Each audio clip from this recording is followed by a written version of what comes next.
최근 정부 여당과 좌파 연합이 큰 거 한 건 했어요. 모처럼 자한당이 일 좀 하는가 했는데 역시나 아주 간단하게 공수처법이랑 선거법 개정안 상정됐습니다. 대부분 사람들 선거법은 들어봤어도 공수처법 이게 뭔지 몰라요. 정치인들, 법조인들 어려운 말 쓰는 이유는 아주 간단하죠. 어려운 말 쓰면 좀 있어 보이고 무엇보다도 질문이 없어요. 뭘 알아야 질문을 하죠.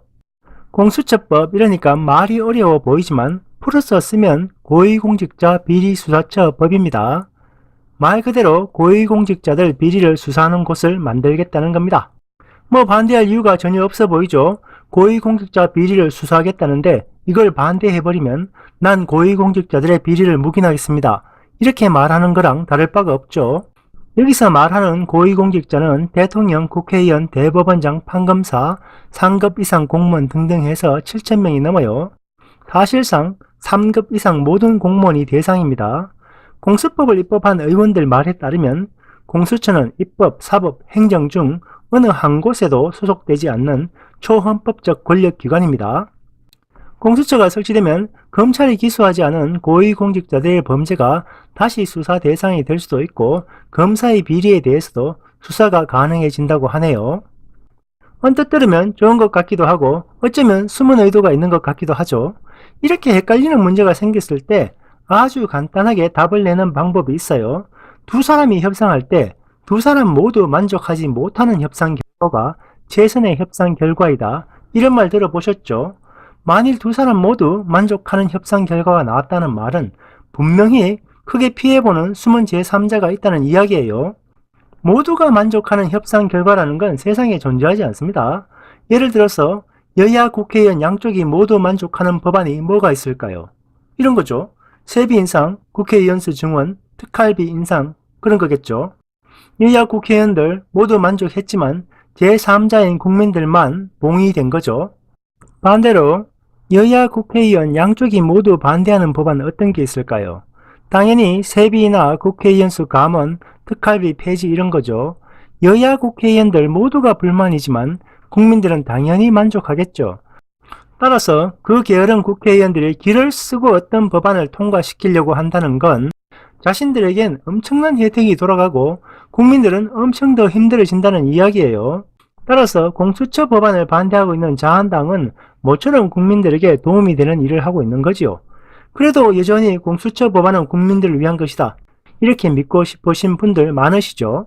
그런 분들은 현재 운영되고 있는 특별검사 제도와 공수처의 차이를 살펴보면 이 법안이 누구를 위한 것인지 금방 알 수 있어요. 대부분의 고위공직자들은 집권 여당 인사들로 구성되어 있으니 대통령과 집권 여당 눈치를 보는 검사들이 이들을 제대로 조사할 리가 만무하죠. 여론조작, 블랙리스트, 부동산 투기, 내부 정보 이용 등등 수많은 집권 여당 쪽 비리가 쏟아지지만 제대로 조사되는 것 아무것도 없어요.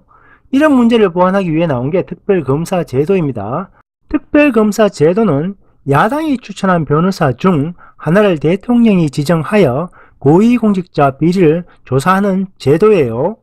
여야 국회의원 과반수가 찬성해야 특별검사 구성이 가능하기 때문에 특검이 막 되는 건 아니지만 집권 여당의 폭주를 방지하는 안전핀 역할 정도는 하고 있어요.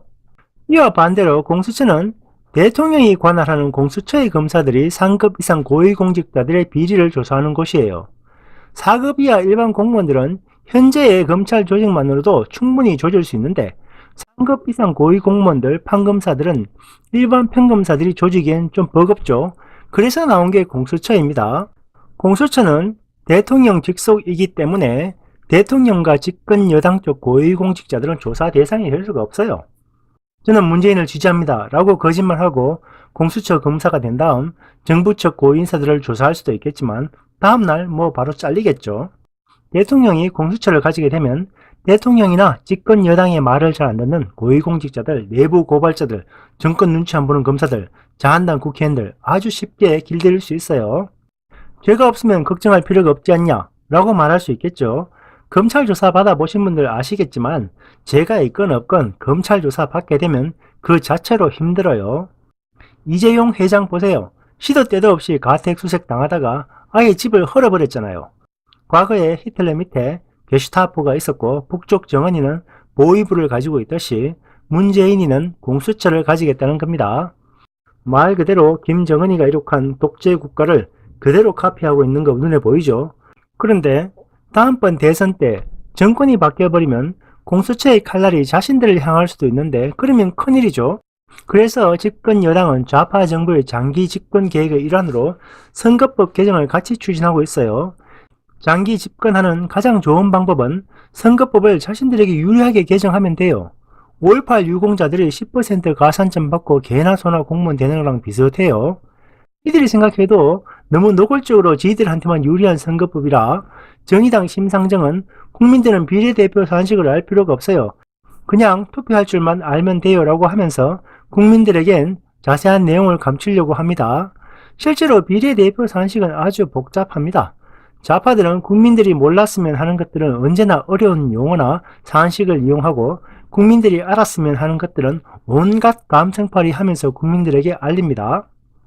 산식을 이해하지 못해도 정부 여당과 좌파 연합이 기를 쓰고 선거법 수정을 요구하는 건 그들에겐 엄청나게 유리하다는 이야기예요. 지금 상태 그대로 적용하면 자한당은 18석이 감소하고 좌파 연합이 26석이나 더 가지게 돼요. 결과적으로 좌파 연합이 34석을 더 가지는 효과가 발생합니다.